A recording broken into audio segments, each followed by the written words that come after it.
Pavlenko. L'édito politique sur Europe 1 avec Le Figaro. Bonjour Vincent Trémollet de Villers. Bonjour Dimitri, bonjour à tous. Alors ce matin, un retour médiatique, Vincent, c'est dans Le Figaro. Richard Ferrand, l'ancien président de l'Assemblée nationale, macroniste historique, conseiller influent du chef de l'État, plaide pour la recherche, je le cite, d'un moment d'unité nationale.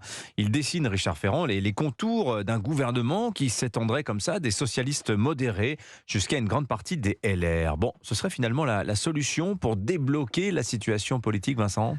L'Union nationale, c'est beau comme la bataille de Valmy. On fait battre les tambours, on embauche les trompettes, on déclare la patrie en danger. C'est bien joli tout cela, mais à ma connaissance, nous ne sommes ni en guerre, ni victimes d'une catastrophe naturelle. Donc, à moins de confondre le chef de l'État avec la patrie, à moins de dire Emmanuel Macron, c'est la France, notre pays n'est pas en danger. C'est le président, son gouvernement et sa majorité qui sont en grande difficulté. Ça me paraît donc un peu excessif de déranger les soldats de l'an 2, de réveiller les grands mythes pour un embarras de cet ordre. Je parle de grands mythes, Dimitri, parce que vous vous souvenez que Raoul Girardet, le grand historien, place l'unité nationale dans les 4 mythes fondateurs de l'imaginaire politique, les 3 autres étant le mythe du sauveur, celui de la conspiration et enfin le mythe d'un âge d'or. Cette union est un mythe français, mais ce n'est absolument pas dans notre culture. La seule fois où cette union nationale a vraiment eu lieu, c'est dans les tranchées pendant la guerre de 14-18.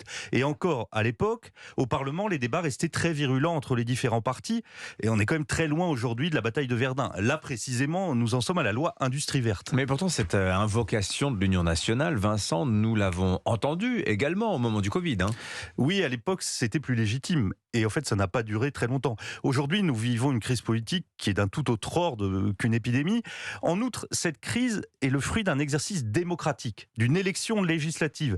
Et donc, tout ce qui cherche à effacer ce qu'a voulu exprimer cette élection, c'est-à-dire que les Français ne veulent pas donner une majorité absolue au président, ne peut qu'avoir un effet négatif.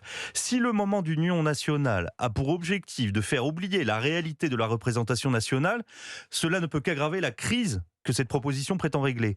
D'autant qu'on l'a bien compris, ce moment d'unité aurait pour conséquence d'expulser du jeu LFI et le RN, c'est-à-dire près d'un électeur sur 2. Mais réunir une grande force centrale, là, comme ça, qui irait du centre droit au centre gauche, ça n'est pas absurde, Vincent. C'est pas absurde, mais cela s'appelle le macronisme. Et cela n'a rien à voir avec l'Union nationale. Cet arc central, ce n'est pas une force unificatrice, c'est un instrument de fragmentation. Le macronisme a pour objectif affiché de détruire le clivage droite-gauche et donc toute possibilité d'alternance apaisée. Il a pour seul programme de faire barrage aux extrêmes. Et faire barrage, c'est un peu court comme projet. Faire barrage, c'est un destin de castor. Et puis l'arc central, on le voit, finit par remplacer la politique par la sociologie et par la géographie. C'est-à-dire les CSP+, et les retraités contre la classe moyenne inférieure, les métropoles contre la France des campagnes et des petites villes. À terme, ce grand centre laisse inévitablement le champ libre pour une restauration radicalisée du clivage droite-gauche, c'est-à-dire Marine Le Pen face à Jean-Luc Mélenchon. Et c'est pour tout cela que les Républicains ont raison de ne pas céder aux sirènes de l'accord ou de l'union.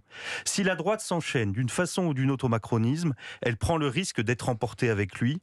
La stratégie de l'Union nationale, à la fin, c'est un cadeau inespéré pour le Rassemblement national. Et oui, le Rassemblement national qui ne s'est d'ailleurs jamais aussi bien porté électoralement qu'avec Emmanuel Macron. On en parlera tout à l'heure dans le Club de la Presse Europe 1 à 8h40. Merci Vincent Trémollet de Villers, l'édito politique sur Europe 1.